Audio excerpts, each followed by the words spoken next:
Hello students, I welcome all of you in Kenes Educare. Today we are learning about geometrical construction. ये आपका chapter है 7th mathematics का end today is our lecture number 4. Already आपने क्या क्या learn किया है, already हमने देखा what is mean by angle bisector, what is mean by perpendicular bisector, उसका कंस्ट्रक्शन कैसे किया जाता है, उसकी प्रॉपर्टी क्या है ट्रायंगल में.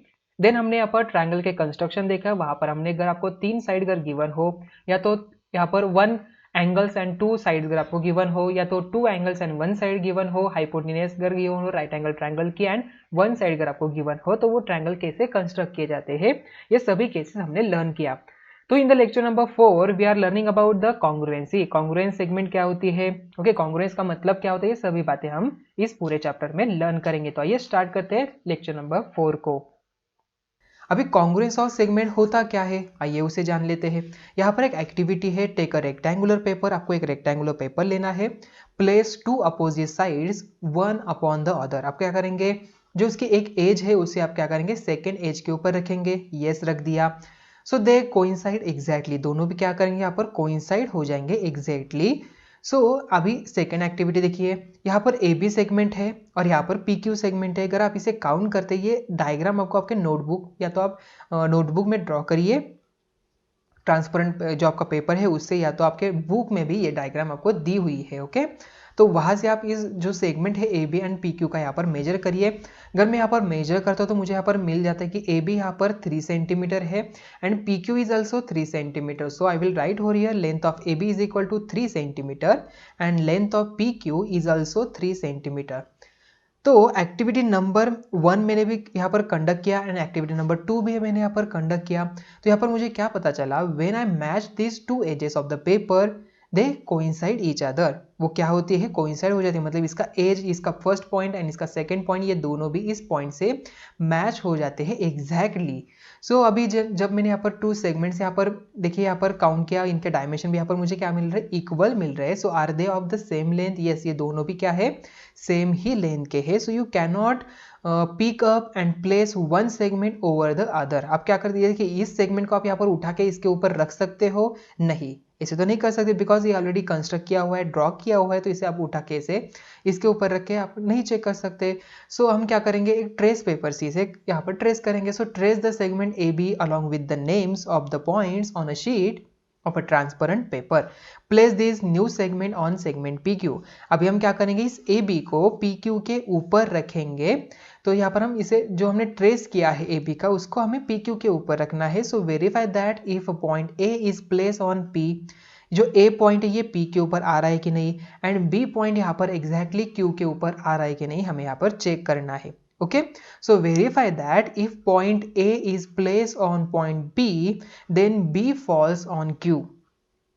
It means that segment AB is congruent with segment PQ.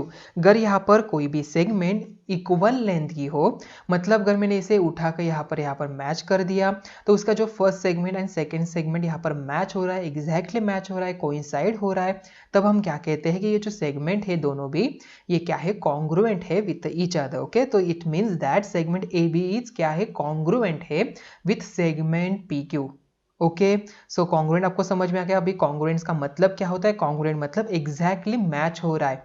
A B जैसा ही पी क्यू है, मतलब अगर मैंने यहाँ पर मिरर इमेज कर दिया इसका, तो ए बी का मिरर जो भी यहाँ पर आ जाएगा उसका डायमेंशन तो सेम ही होता है. वैसे ही ए बी का जो भी डिस्टेंस होगा ये पी क्यू का मैच हो रहा है. बट ये दोनों भी अदर सेगमेंट है, ये अलग अलग सेगमेंट है. यहाँ पर एक ही सेगमेंट है क्या, नहीं, ए बी अलग सेगमेंट है एंड पी क्यू अलग सेगमेंट है, बट उनके डायमेंशन यहाँ पर क्या हो रहे हैं, मैच हो रहे हैं. सो जब भी यहाँ पर ज्योमेट्रिकल फिगर उनके डायमेंशन अगर यहाँ पर मैच हो जाते हैं उसे हम क्या कहते हैं, कॉन्ग्रुएंस कहते हैं. एग्जैक्टली मैच होने चाहिए. ए बी यहाँ पर पी क्यू से एग्जैक्ट मैच हो रहा है, so therefore we called as congruence. A B segment A B is congruence with segment P Q. So we can, अभी मुझे यहाँ पर इसे मैथमेटिकल वर्ड में मुझे बताना है, उसे लिखना है. तो मुझे कैसे पता चलेगा, तो यहाँ पर एक सिंबल यूज करते हैं. देखिए यहाँ पर we can infer from this that if two line segment have the same length, अगर यहाँ पर टू लाइन सेगमेंट है उनकी लेंथ यहाँ पर अगर सेम हो, they coincide exactly which other. ये दोनों भी क्या होते हैं, कोइंसाइड होते हैं exactly with each other. So that is they are congruent. उसके लिए हम यहाँ पर क्या कहते हैं, कॉन्ग्रुएंट ऐसे कहते हैं. If segment A B and segment P Q are congruent, अगर यहाँ पर segment A B and P Q अगर यहाँ पर कॉन्ग्रुएंट है, सो इसे हम क्या करेंगे, इसे लिखेंगे segment A B is congruent with segment P Q. यहाँ पर एक न्यू सिंबल आपको यहाँ पर दिखाई दे रहा होगा, तो आपको क्या करना है, इक्वल टू का साइन यहाँ पर दिखाना है और यहाँ पर हॉरिजॉन्टल एस आप यहाँ पर इसे ड्रॉ करेंगे, ठीक है, हॉरिजॉन्टल एस। तो ये आपका बनता है न्यू सिंबल। इसे हम, इस सिंबल का नाम क्या है, ये कॉन्ग्रुएंसी का सिंबल है। अगर यहाँ पर A B and P Q are the same, exactly match होते तो मतलब ए बी पी क्यू से कॉन्ग्रुएंट है। So we give the symbol segment AB is congruent with segment PQ। Okay, तो ये न्यू सिंबल आपको अच्छी तरह से अभी समझ में आ चुका होगा। आप यहाँ पर इसके आपके नोटबुक में लिख के रखिए, ये क्या है, कॉन्ग्रुएंसी का सिंबल है। ओके, इसका नाम क्या है, कॉन्ग्रुएंस। जब भी हम यहाँ पर ये सिंबल यूज करेंगे तो यहाँ पर कॉन्ग्रुएंस की प्रॉपर्टी जो है यहाँ पर मतलब ए बी जो है यहाँ पर पी क्यू से कॉन्ग्रुएंट है, इसे हमें पता चलेगा। आई बात समझ में। So exactly segment A B is equal to, exactly match हो रही है सेगमेंट पी क्यू से, so therefore we call segment A B is congruent. इसे रीड कैसे करेंगे, segment A B is congruent with segment P Q. Okay, so आइए देखते हैं अभी नेक्स्ट कंसेप्ट। यहाँ पर नेक्स्ट कंसेप्ट क्या है, देखिए, if line given line segment are equal in length, अगर यहाँ पर given line segment equal length की होती है, सो दे आर कॉन्ग्रुएंट, ये क्या होती है, कॉन्ग्रुएंट होती है। So if segment A B is congruent with segment P Q, अगर यहाँ पर ए बी पी क्यू से कॉन्ग्रुएंट है, so it means that vice versa हम कह सकते हैं कि पी क्यू भी यहाँ पर ए बी से कॉन्ग्रुएंट होगा। जैसे कि हम कहते थे ए इज इक्वल टू बी है, ए जो है यहाँ पर बी से इक्वल है, इसका मतलब B is also equal to A. So that's why segment A B is congruent with segment P Q. It means that segment P Q is congruent with segment A B. So next statement देखिए अभी यहाँ पर, note also that if segment A B is congruent with segment P Q, अगर यहाँ पर segment A B congruent है segment P Q से and segment P Q ये अनदर सेगमेंट से कॉन्ग्रुएंट है, मतलब एम एन से कॉन्ग्रुएंट है, देन हम कह सकते हैं कि ये जो फर्स्ट वाली ए बी है ये कॉन्ग्रुएंट हो जाएगी सेगमेंट एम एन से। देखिए यहाँ पर A is congruent with B and B is यहाँ पर कॉन्ग्रुएंट है किससे, यहाँ पर C से है, so we can say like that A is also congruent with C। तो यहाँ पर देखिए ए बी यहाँ पर है, A पॉइंट, ये मेरा B पॉइंट 2 सेंटीमीटर है। देन उसके बाद मेरी यहाँ पर सेकंड सेगमेंट है PQ, ये भी 2 सेंटीमीटर की है। एंड थर्ड यहाँ पर है, हम मान के चलते ये C एंड T है, ये भी यहाँ पर 2 सेंटीमीटर की है। सो सेगमेंट AB यहाँ पर कॉन्ग्रुएंट है विथ सेगमेंट PQ से एंड PQ यहाँ पर कॉन्ग्रुएंट है सेगमेंट CT से, so therefore AB is also congruent with segment CT। आई बात समझ में। So in other words, if one line segment is congruent to another and that segment is congruent to a third, then the first segment is also congruent to the third. ये जो first segment होती है वो third से भी congruent होती है। I think ये बेसिक कंसेप्ट आपको अभी समझ में आ चुका होगा। ओके, सो अभी नेक्स्ट देखिए यहाँ पर एक्टिविटी नंबर 1 है, टेक एनी बॉक्स। आप यहाँ पर कोई भी बॉक्स लीजिए, measure the length of each side of each edges. आपको क्या करना है, उसकी लेंथ यहाँ पर मेजर करनी है and which of them are congruent, उनमें से कौन कौन सी यहाँ पर कॉन्ग्रुएंट है ये आपको बताना है। ठीक है, आप कोई भी एक बॉक्स लीजिए, ये क्यूबिकल हो या तो रेक्टेंगुलर हो, ऐसे कुछ नहीं। ओके, जैसे आपको क्या करना है, यहाँ पर सभी जो एजेस है आप उसे नाम दीजिए और यहाँ पर चेक करके इनमें से कौन कौन सी कॉन्ग्रुएंट है। ओके, अभी अनदर एक्टिविटी है, second activity, from the shape shown below right the names of the pairs of congruent line segment. अभी आपको यहाँ पर रेक्टेंगल के प्रॉपर्टीज आपको पता होनी चाहिए। ठीक है, अभी सेगमेंट ए बी कहाँ पर है, ये सेगमेंट ए बी है, yes correct. Segment A B is congruent with segment D C, ये क्या है, डी सी से कॉन्ग्रुएंट है। तो ऑलरेडी हमें पता है ये जो शेप्स आपको दिखाई दे रही है क्या है, रेक्टेंगुलर। रेक्टेंगल में अपोजिट साइड्स क्या होती है, यहाँ पर इक्वल लेंथ की होती है, मतलब A B is equal to segment D C. So therefore ये दोनों भी क्या हो जाएंगे, कॉन्ग्रुएंट्स हो जाएंगी। अभी ए ई कहाँ पर है, देखिए ए ई यहाँ पर है, so A E is congruents with B H, यहाँ पर बी एच से कॉन्ग्रुएंट हो जाएगी, also it is congruents with D F. देखिए ए ई यहाँ पर डी एफ से भी कॉन्ग्रुएंट हो जाएगी एंड बी एच से भी कॉन्ग्रुएंट हो जाएगी, बिकॉज इन दिस रेक्टेंगल ये अपोजिट साइड हो जाएगा और इस रेक्टेंगल में ये इसके अपोजिट हो जाएगी। अभी अगर A E is congruents with D F and A is congruents with B H, so also DF is congruent with CG also, मतलब CG यहाँ पर AE से कॉन्ग्रुएंट हो जाएगा। तो हम यहाँ पर कह सकते हैं क्या, तो AE is also congruent with segment AE is also congruent with segment CG, कह सकते हैं, यस कह सकते हैं। अब ये सेगमेंट EF कहाँ पर है, EF देखिए यहाँ पर नीचे, यहाँ पर EF दिख रहा है, इस कॉन्ग्रुएंस विद किससे लिखेंगे आप यहाँ पर, it's congruence with segment HG हो सकता है, इट्स कॉन्ग्रुएंस विद AD हो सकता है। तो यहाँ पर हम क्या लिखेंगे, सेगमेंट, कोई भी आप यहाँ पर एक लीजिए। सो हम यहाँ पर लिखेंगे सेगमेंट AD, ठीक है। और यहाँ पर आप अनदर भी लिख सकते हैं कि segment EF is also congruent with segment HG, ठीक है। अभी सेगमेंट DF कहाँ पर है, यहाँ पर है। सो DF is congruent with segment CG कह सकते हैं, या तो AE भी हम यहाँ पर कह सकते हैं। तो सेगमेंट CG हम यहाँ पर लेते हैं। तो ये आपका एक्टिविटी यहाँ पर कंप्लीट हो गया। सो आइए देखते हैं अभी next one.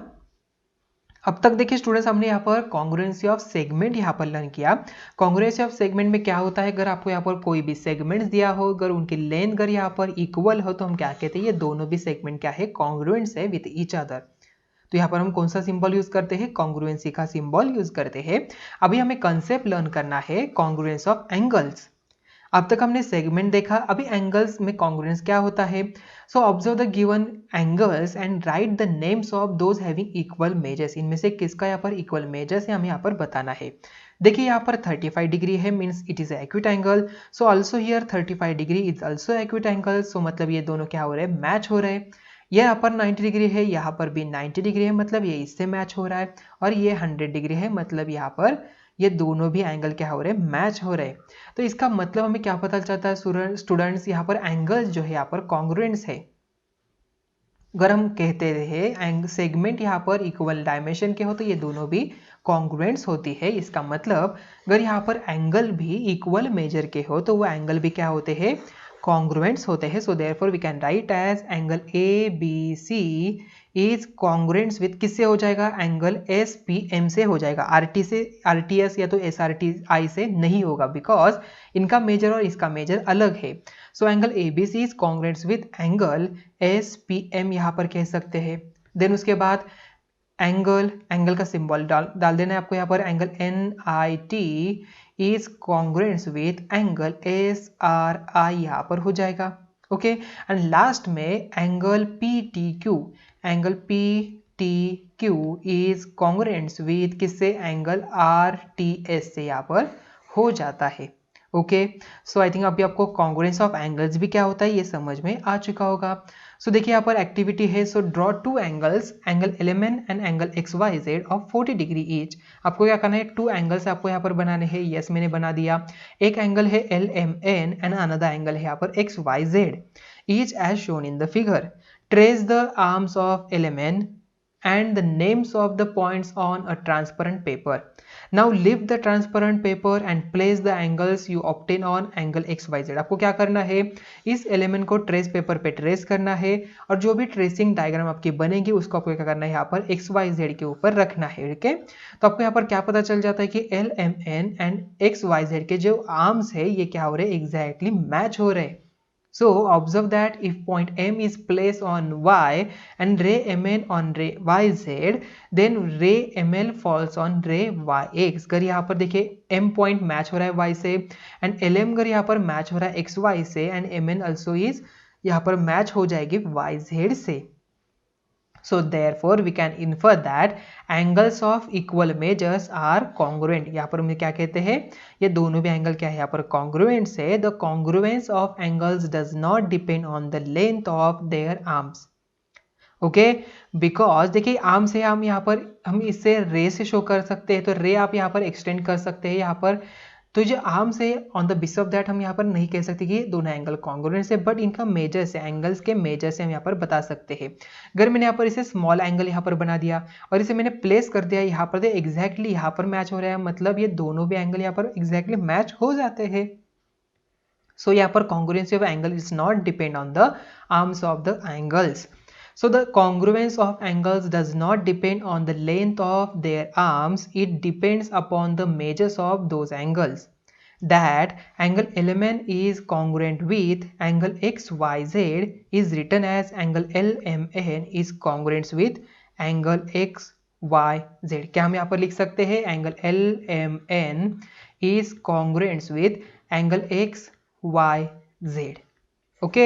So I think ये एक्टिविटी आपको समझ में आ चुका होगा। तो यहाँ पर एंगल्स का कॉन्ग्रुएंस क्या होता है आपको समझ में आ गया। अभी two angles with equal measures are congruent to each other, ये स्टेटमेंट आपके नोटबुक में लिख के रखिए। सो अगर यहाँ पर angle L M N is congruent with angle X Y Z से है तो यहाँ पर हम कह सकते हैं कि angle X Y Z is also congruent with angle L M N. उसी तरह यहाँ पर A is equal to congruent to B है and B is congruent with C है, तो यहाँ पर A is congruent to C यहाँ पर हो जाएगा। So if angle L M N is congruent with angle ABC and angle ABC is congruent with angle XYZ, then angle L M N is congruent with XYZ यहाँ पर हो जाएगा। ठीक है, सो आई थिंक ये कंसेप्ट आपको समझ में आ चुकी होगी अच्छी तरह से। ओके स्टूडेंट्स, सो आइए देखते हैं अभी नेक्स्ट वन। सो यहाँ पर देखिए what time does this clock show, यहाँ पर कौन सा टाइम यहाँ पर दिखा रहा है, तो यहाँ पर 3 o'clock हो रहे हैं। ठीक है, देखिए यहाँ पर बिगर जो आर्म्स है यहाँ पर 12 के ऊपर है और यहाँ पर स्मॉल आर्म 3 के ऊपर है, इसका मतलब यहाँ पर 3 o'clock हो चुके हैं। अभी ये PM है AM है हमें पता नहीं है। Okay, so what is the measures of the angle between its two hands, इसके बीच में कौन सा एंगल यहाँ पर बन रहा है, ये 90 डिग्री, तो यहाँ पर आप 90 डिग्री लिखिए। So at which other times is the angle between the hands congruent with this angle, यहाँ पर कौन से टाइम पे हो जाएगा। देखिए यही आर्म्स अगर यहाँ पर 6 के ऊपर आ जाता है तो यहाँ पर देखिए 3 यहाँ पर जो आर्म्स है यहाँ पर अगर 6 के ऊपर आता है तो ये जो स्मॉल आर्म्स यहाँ पर बीच में आ जाएगा, तो यहाँ पर 90 डिग्री नहीं होता है, तो ये नहीं हो सकता।